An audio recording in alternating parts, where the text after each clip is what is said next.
Senhor presidente, deputado Tio Carlos, deputado Dr. Giulianelli, todos aqueles que nos acompanham nesse expediente final, eu retorno hoje ao tema que está na ordem do dia do Estado do Rio de Janeiro, a profunda crise que se abate sobre o setor de segurança pública. Crise essa que foi agravada de maneira substancial nas últimas 48 horas, a partir das bombásticas declarações do ministro de Estado da Justiça, que é a maior autoridade do país na área de segurança pública, que tem sob sua responsabilidade a condução da Política Nacional de Segurança Pública, que tem sob sua coordenação a Polícia Federal, a Polícia Rodoviária Federal, a Força Nacional, o Departamento Penitenciário Nacional e todas as instituições que cuidam dessa área, além da própria Secretaria Nacional de Segurança Pública. Ontem falei aqui no plenário sobre isso, sobre a estupefação que todos nós, habitantes da cidade do Rio de Janeiro e do nosso estado, recebemos as informações do ministro da Justiça. Não pelas informações em si apenas, mas por informações que não vieram acompanhadas de uma ação que se espera de uma autoridade que é responsável, repito, pela segurança pública a nível nacional. O ministro da Justiça apresentou, senhor presidente deputado Tio Carlos, acusações gravíssimas ao governador do Estado, ao secretário de Estado de Segurança, ao comandante-geral da Polícia Militar do Estado do Rio de Janeiro e colocou sob suspeição todos os coronéis comandantes de batalhões nesse Estado, ou seja, todo o comando da segurança pública do Estado do Rio de Janeiro. E não apresentou uma única prova, que era o de se esperar. Eu disse ontem aqui na tribuna, ou hoje, nessa manhã, a Polícia Federal está na rua, prendendo comandantes, coronéis da PM, mancomunados, sócios do crime organizado, como disse o ministro, ou o ministro tem que ser exonerado pelo presidente da República. Não há meias medidas e não há outra alternativa. E hoje a crise se aprofundou. O ministro não só não retirou as suas acusações, uma vez que elas não vieram acompanhadas de prova, como confirmou aquilo tudo que havia dito e colocou como ônus das autoridades do Rio de Janeiro comprovar que ele está errado. O ministro da Justiça é um advogado de ampla atuação em Brasília, amigo pessoal do presidente da República e escolha pessoal do presidente da República.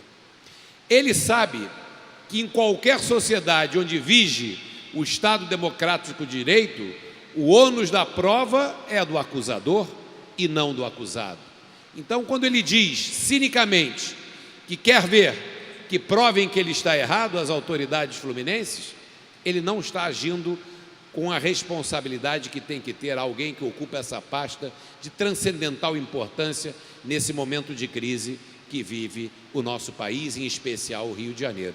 E olha, quem fala aqui é um deputado de oposição que tem feito duríssimas críticas ao governador do Estado e também à política de segurança do nosso Estado. Eu aqui dessa tribuna por diversas vezes declarei que o governador do Estado perdeu a autoridade e a credibilidade para conduzir as ações do Rio de Janeiro. Não apenas na área de segurança pública, em todas as áreas. O ministro acerta quando diz que o governador não tem comando sobre a segurança pública, porque ele não tem comando sobre a segurança pública, sobre a Polícia Militar e sobre nada que se passa no Estado do Rio de Janeiro. O governador do Estado do Rio de Janeiro, ele não governa mais o Rio de Janeiro. Ele detém a cadeira do governador, mas ele não tem mais força, condição moral e política para seguir tocando esse Estado. Isto é uma realidade. Porém, o ministro de Estado, quando ele diz isso tem um peso da responsabilidade. E a responsabilidade agora tem que ser colocada às claras. O governador do Estado do Rio de Janeiro, que ouviu do ministro da Justiça dizer que ele não tem o comando da PM, e ele, como comandante em chefe da PM, ouviu do ministro da Justiça que a PM está corrompida, que os coronéis são sócios do crime organizado, ele só tem duas alternativas. Ou ele vai imediatamente solicitar uma audiência ao presidente da República, determinar que nessa audiência esteja presente o ministro da Justiça e solicitar ao ministro da Justiça o nome dos coronéis que estão associados ao tráfico e do tal deputado que também indica coronéis para beneficiar o tráfico e imediatamente determina a prisão administrativa desses coronéis. Ou, se o ministro da Justiça não apresenta essas informações, ele tem que solicitar imediatamente ao chefe do Poder Executivo Nacional, ao presidente da República, a exoneração desse responsável, que não pode acusar sem provas e não pode colocar sob risco e sob suspeita, e ainda mais fragilizada, toda a estrutura de segurança pública do Rio de Janeiro.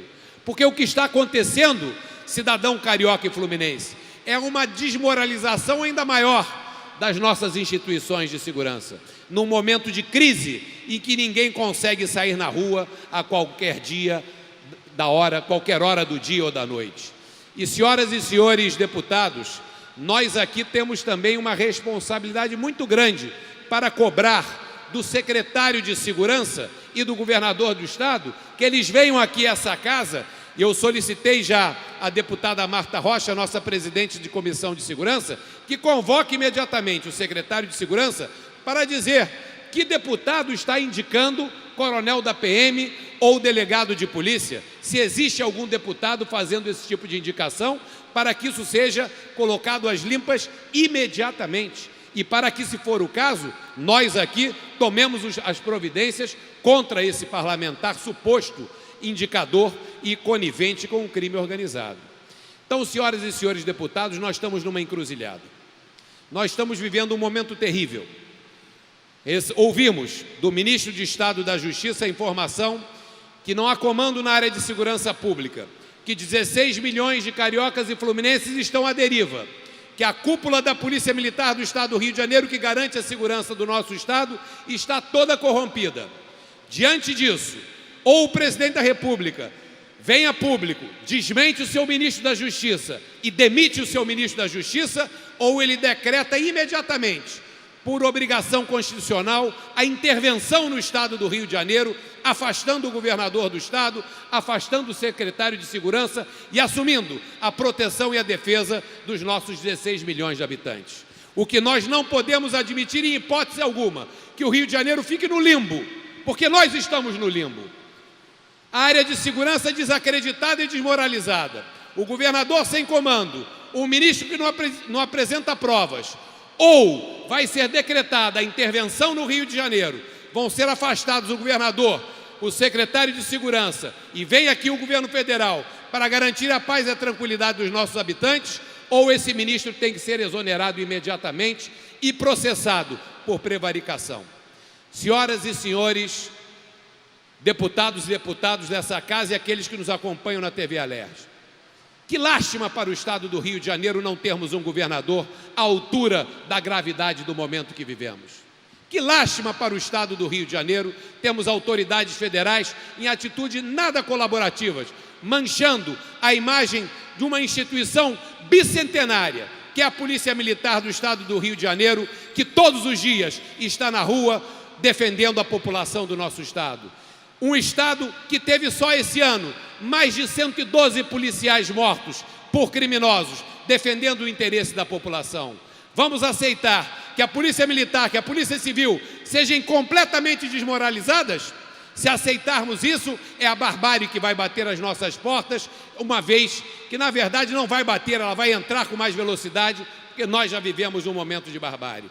A hora é muito grave, a hora exige altivez dos homens públicos e uma posição definitiva. Isso eu reclamo aqui da tribuna da Alerj, do governador do Estado do Rio de Janeiro e do presidente da República. Ou é intervenção imediata no Estado, o afastamento do governador, o secretário de Segurança e as forças corrompidas, ou a exoneração do ministro da Justiça do Brasil. Não é possível permanecermos nessa situação. Os nossos cidadãos não podem ser reféns de uma situação absurda como essa que foi colocada. Senhor presidente, ao encerrar, gostaria de dizer que emiti ofício ao secretário de Estado de Segurança e também ao comandante-geral da Polícia Militar solicitando que na próxima terça-feira seja reforçada de maneira importante o policiamento no entorno do estádio de São Januário e nos acessos a esse estádio, uma vez que teremos eleições gerais no Clube de Regatas Vasco da Gama. É necessário que o poder público se faça presente para garantir todos os associados do clube que queiram manifestar o seu voto, a tranquilidade absoluta para decidir o futuro do nosso glorioso Clube de Regatas Vasco da Gama. Eu, como associado do Vasco, estarei presente votando na próxima terça-feira. Agora, requiro, em nome dos vascaínos, em nome do interesse maior da população do Rio de Janeiro, que haja absoluta segurança para dar tranquilidade a todos aqueles que quiserem fazer o direito de voto na nossa centenária instituição.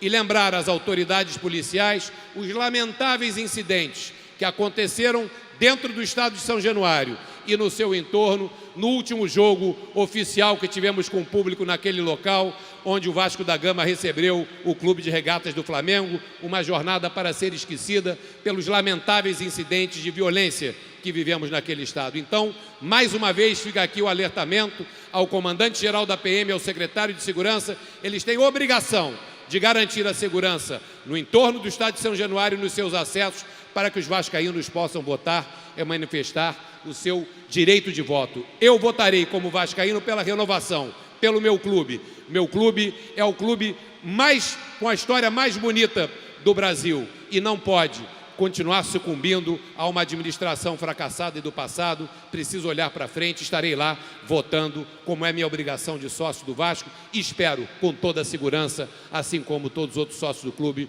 que desejarem comparecer àquela eleição na terça-feira, dia 7 de novembro de 2017. Obrigado, senhor presidente, era isso que eu gostaria de dizer. Boa noite.